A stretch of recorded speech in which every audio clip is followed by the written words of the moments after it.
वो डॉक्टर हैं। कहने लगी जवानी के दिन थे, मैं भी इश्क पे ईमान लाने वाला था। आज से कबल 12 साल पहले एक लड़की मेरे पास आई। वो काफी बीमार थी। उसका चेकअप किया। वो बहुत खूबसूरत थी। उसकी नीली सी आंखें। ना जाने मुझे क्या हुआ, मैं पहली नजर में ही उस पे दिल हार गया। लेकिन खामोश रहा। उसका इलाज जारी रहा। वो बिल्कुल ठीक हो गई। जब वो आखिरी बार मेरे पास आई, मैंने हिम्मत करके उससे कहा, क्या अपना नंबर मुझे दे सकती हैं? ये था तो मेरे शोबे के खिलाफ, लेकिन जवान था, नादान भी था। उसने मेरी तरफ देखा, फिर मुझे अपना नंबर दे दिया। वो इतनी खूबसूरत थी, मैं बता ही नहीं सकता। उसकी नीली सी आंखें, गंदमी रंग, मुस्कुराए तो डिंपल बनते हों, खूबसूरत मुलायम बाल। मैंने उसे कॉल की। वो मुझे पहचान गई। जी डॉक्टर साहब, मुझे यकीन था आपका फोन जरूर आएगा। मैंने पूछा, आप क्या कर रही थी? आहिस्ता से बोली, बस हालात से लड़ रही हूं। मैंने बात मजाक में टाल दी। क्या हालात से लड़ना भला? आप ये बताएं, रहती कहाँ हैं? उसने बात बदल दी। डॉक्टर साहब छोड़े ना, मैं कहाँ रहती हूँ। आप बताएं, आप क्यों करते मुझे कॉल? क्यों लिया मेरा नंबर? मैं मुस्कुरा दिया। आप जानती हैं अल्लाह पाक ने आपको कितना खूबसूरत बनाया है। आप बहुत प्यारी हैं। वो खामोश हो गई। डॉक्टर साहब, प्यारा होने से क्या होता है? काश नसीब भी प्यारे होते। मैंने सवाल किया, क्यों, आपके नसीब को क्या है? वो चुप हो गई। डॉक्टर साहब, आप टाइम पास करना चाहते हैं मुझसे? वो ये बात कर रही थी, मेरे पास मरीज आ गए। मैंने फोन बंद कर दिया। हमारी बात होती रही। वो मुझे कहती, डॉक्टर साहब, आपका इश्क मैं जानती हूं कहां तक है।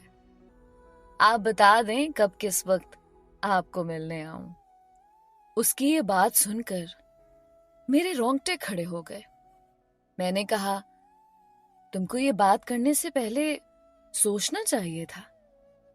मैं ऐसा इंसान नहीं हूं। मैंने उससे पूछा, आपकी फैमिली में कौन है? आहिस्ता से बोली, सिर्फ अम्मी हैं और 2 छोटी बहनें। अबू नहीं है, भाई भी नहीं है कोई। मैंने घर के अखराजात का पूछा, कैसे घर का निजाम चलता? वो खामोश हो गई। इशा की नमाज का वक्त हो गया था। कहने लगी, मैं नमाज पढ़ लूं। मैंने हाँ में जवाब दिया। वो सिर्फ दिन में बात किया करती थी।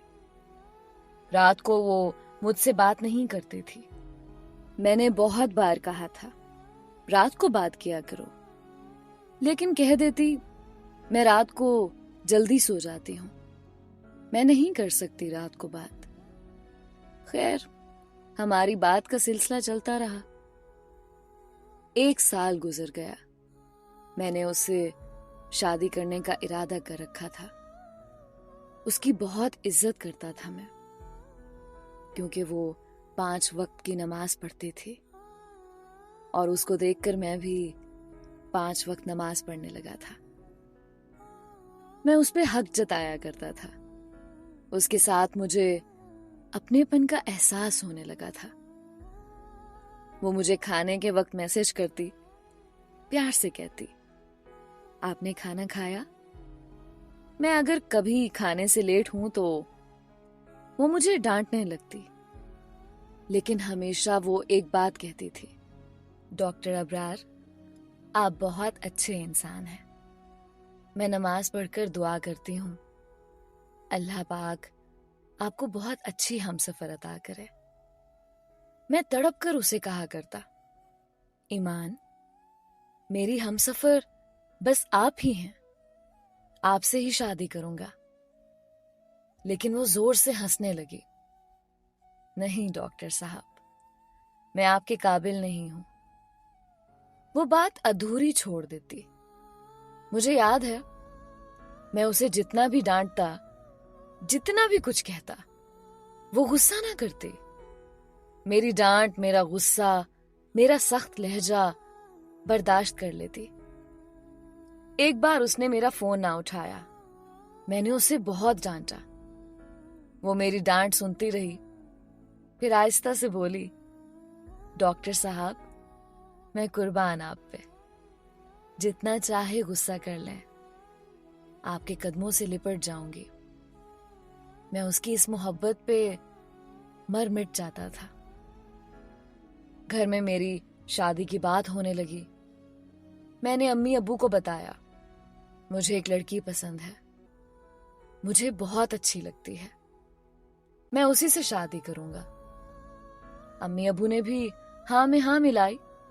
ठीक है पुत्र, जैसे तुम कहो, जिंदगी तुमने गुजारनी है। मैंने अपनी बहन, भाभी, अम्मी सबको ईमान की तस्वीर दिखाई। सबको बहुत अच्छी लगी। वो थी ही बहुत खूबसूरत। मैं बहुत खुश था। सब कह रहे थे, जल्दी से ईमान के घर जाएंगे रिश्ता लेकर। मैंने ईमान को कॉल की, ईमान अपने घर का एड्रेस दें, मेरे अम्मी अब्बू आपके घर रिश्ते के लिए आ रहे हैं। उसने फोन बंद कर दिया। मैं बार बार फोन करता रहा, लेकिन उसने नंबर बंद कर दिया था। 5 दिन गुजर गए, उसका नंबर बंद था। मैं बहुत परेशान था। उसने कभी अपने घर का एड्रेस भी नहीं दिया था। मैं बहुत उदास हो गया। मेरे एक करीबी दोस्त की शादी थी। मुझे भी मदऊ किया। मैं नहीं जाना चाहता था, लेकिन उन्होंने जिद की, मुझे जाना पड़ा। वो दूसरे शहर में था। मैं वहां गया। मुझे दोस्त कहने लगे, बहुत बड़ी डांसर बुलवाई है। क्या डांस करती है, क्या नाचती है, क्या कमाल का पीस है यार। मैं तो ईमान की याद में उदास था। वो अचानक कहां गायब हो गई। दोस्तों के साथ बैठा हुआ था। प्रोग्राम शुरू हुआ। सब सीटियां बजाने लगे। शोर था। एक म्यूजिक शुरू हुआ। कुछ लड़कियां नाचते हुए स्टेज पे आईं। म्यूजिक बजने लगा। फिर एक कयामत मुझ पे गुजरी।